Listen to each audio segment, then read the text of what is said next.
السلام علیکم مرګرو. دا دوه کسان چې دي دا غلي دي دا د جوماتونو نه غلا کوي.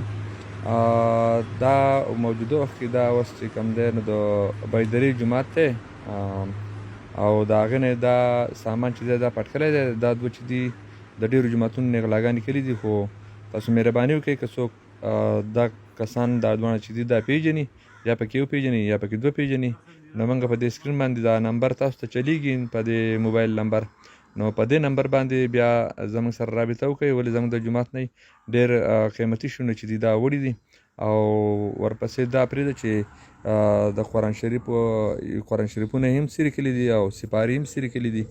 نو زه خو یم چې مشکل دی که داسې کار مسلمان وکړي، ولې چې دا زموږ د مسلمان حکومت دی، موږ په مسلمان ملک کې اوسېږو، او بیا هم په جومات ته یو سړی راځي او د هغه نه سامان وړي او بیا د هغه چې دی نه قرآن شریفونه او کومې چې سپارې د ماشومانو هغه نو هغه هم څیرې کړي دي او سامان یې هم پټ کړی دی.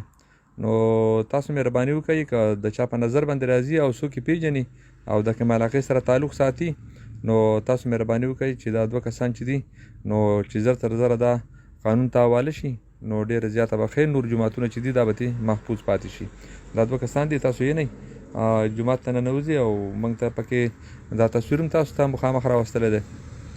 بل دا سکرین باندې به تاسو ته نمبر د موبایل چلیږي، نو که چاته هم معلومات وي نو موږ به خیر د هغه نوم چې دی هغه به موږ پټ وساتو، خو چې زموږ دا غله چې دي دا موږ ته راپیدا شي او ونیول شي او قانون ته حواله شي.